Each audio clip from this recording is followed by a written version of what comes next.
12 अप्रैल 2011 को लखनऊ से दिल्ली जाने वाली ट्रेन में एक सामान्य परिवार की लड़की रात के समय सफर कर रही थी। उसने कभी सपनों में नहीं सोचा होगा कि उसका यह सफर इतना खतरनाक होगा। जिस बोगी में वो लड़की सफर कर रही थी उसमें कुछ बदमाश गुंडे लूटपाट के मकसद से आए। उस लड़की ने अपने गर्दन में एक चेन पहनी हुई थी। उन गुंडों ने उस लड़की के गले से चेन जबरदस्ती छीनने लगे। जितने लोग भी ट्रेन में बैठे थे किसी की ये हिम्मत नहीं हुई कि उन गुंडों से उस लड़की को बचा सके। शायद उस लड़की के बारे में किसी को मालूम नहीं था कि वह लड़की भारत की नेशनल वॉलीबॉल प्लेयर है। खिलाड़ियों की एक अलग पहचान होती है कि वह किसी भी चीज को दूसरों के हाथ में आसानी से नहीं जाने देते। जब उस लड़की ने चेन को नहीं दिया तब उन बदमाश गुंडों ने बिना कुछ सोचे समझे चलती ट्रेन से उसे कचड़े की तरफ बाहर फेंक दिया।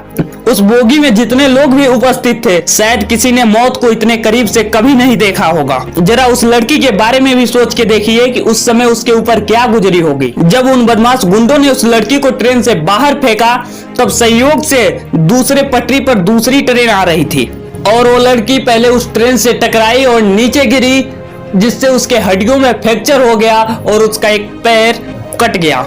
उसकी हालत बहुत ही खराब हो चुकी थी। उसकी आंखें नहीं खुल रही थी, उसका दिमाग अभी भी काम कर रहा था।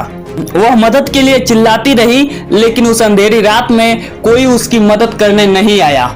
उस लड़की के पैरों को चूहे कुतर कुतर कर खा रहे थे लेकिन वह उस हालात में नहीं थी उन चूहों से भी बच सके। उस पटरी पर 49 ट्रेनें अप और डाउन हुई। उसके बाद वो काली अंधेरी रात उस लड़की के जीवन से बीती और सुबह होते ही भीड़ इकट्ठी हुई। उस लड़की को अस्पताल में भर्ती कराया गया।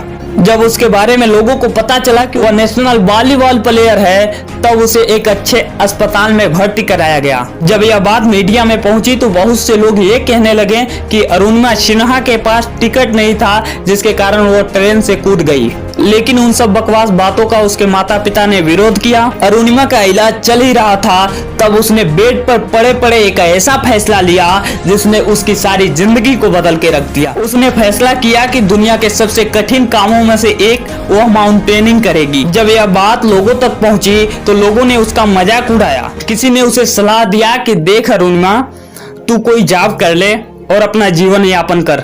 लेकिन इस जिद्दी लड़की ने उनके किसी भी बातों पर ध्यान नहीं दिया और वह दिन भर सोचती रहती कि वह माउंट एवरेस्ट पर कैसे चढ़े। वह जाकर बछेंद्री पाल जी से मिली। तब बछेंद्री पाल जी ने कहा कि अरुणिमा, तुमने इस हालत में माउंट एवरेस्ट पर चढ़ने की सोच ली है तो समझो कि चढ़ लिया है। अब सिर्फ लोगों के नजरों में बाकी रह गया है। उसके बाद उसने माउंटेनिंग की कोर्स की। जब वो माउंटेन पर चढ़ती थी तो उसका पैर बहुत तेज दर्द होता था और वह ज्यादा जबरदस्ती करती थी तो उसके पैर से खून निकलने लगता था। लेकिन उस जिद्दी लड़की ने कभी हार नहीं मानी। इसी तरह करते करते 8 महीने बीत गए और उसका पैर पूरी तरह से ठीक हो चुका था। जब उसने माउंट एवरेस्ट पर चढ़ने की ठानी तो शेरपा उसे ले नहीं जा रहा था क्योंकि उसका एक पैर नकली था। बहुत कहने के बाद वो उसे ले जाने को तैयार हुआ। उसके बाद वो माउंट एवरेस्ट जो दुनिया की सर्वोच्च चोटी है उस पर चढ़ना स्टार्ट किया। बहुत कठिनाइयों के बाद वो माउंट एवरेस्ट पर पहुंचने ही वाली थी तब उसका ऑक्सीजन खत्म हो रहा था। शेरपा बोला कि तुम्हारा ऑक्सीजन खत्म हो रहा है, तुम वापस चलो। जिंदगी रही तो दोबारा ट्राई करना। वह लड़की चाहती तो वापस जा सकती थी, उसे कोई कुछ कहने वाला नहीं था। वह कह देती कि उसका ऑक्सीजन खत्म हो गया था इसलिए वो वापस चली आई। लेकिन क्या वो अपने आप को समझा पाती? इसलिए उसने निश्चय किया कि वह माउंट एवरेस्ट पर चढ़ के ही रहेगी, चाहे उसकी जान बचे या ना बचे। उसने फिर चलना पर आरंभ किया और 21 मई 2013 को उस माउंट एवरेस्ट पर अपने देश का तिरंगा लहरा दिया और 8848 मीटर उस माउंट एवरेस्ट को, जो दुनिया की सर्वोच्च ऊंची चोटी है, उसको अपने पैरों तले कुचल दिया और इतिहास के पन्नों में अपना नाम अमर कर लिया। अरुणिमा सिन्हा माउंट एवरेस्ट पर चढ़ने वाली दुनिया की पहली दिव्यांश महिला बनी। अरुणिमा ने शेरपा से कहा कि एक फोटो ले लो। शेरपा ने तिरंगे के साथ उसका फोटो लिया और कहा चलो। तब अरुणिमा ने कहा कि एक वीडियो भी बना लो। तब शेरपा बहुत गुस्साया और कहा कि तुम्हें वीडियो की पड़ी है और तुम्हारा ऑक्सीजन कभी भी खत्म हो सकता है। तब अरुणिमा ने कहा कि वीडियो बना लो, क्या पता मैं वापस जा पाऊंगी या नहीं जा पाऊंगी, क्योंकि ज्यादातर मौतें माउंट एवरेस्ट से उतरने पर होती हैं। शेरपा ने वीडियो बनाया और कहा जल्दी नीचे चलो और दोनों नीचे उतरने लगे। कुछ दूर नीचे उतरने के बाद अरुणिमा का ऑक्सीजन पूरी तरह से खत्म हो गया।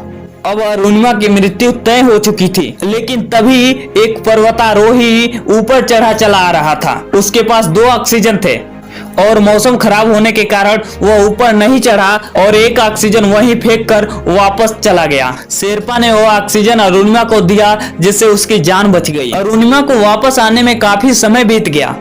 सबको यह विश्वास हो गया कि शायद अब अरुणिमा कभी वापस नहीं आएगी, लेकिन कुछ समय बाद लोगों ने उसे वापस देखा तो किसी को भी खुशी का ठिकाना नहीं रहा। अरुणिमा यहीं रुकने वाली नहीं थी, उसने दुनिया की कई ऊंची ऊंची पर्वत चोटियों की चढ़ाई भी की। अरुणिमा अब तक किलिमंजारो अफ्रीका, एल्ब्रुस रूस, कास्टेन पिरामिड इंडोनेशिया, किजास्को ऑस्ट्रेलिया, माउंट अंककागुआ दक्षिण अमेरिका, माउंट विंसन अंटार्कटिक की सबसे ऊंची चोटी को भी अपने पैरों तले कुचल चुकी हैं। अरुणिमा ने यह दिखा दिया कि वो जो चाहे कर सकती है। अरुणिमा सिन्हा को 2015 में पद्म श्री अवार्ड से विभूषित किया गया। अरुणिमा सिन्हा के पास भी बहुत सारे बहाने थे कि उसका एक पैर नकली है, वह मिडिल क्लास फैमिली से बिलोंग करती है, वह लड़की है, उसके पास इतना पैसा कहां से आएगा। लेकिन उसने बहाना कभी नहीं बनाया।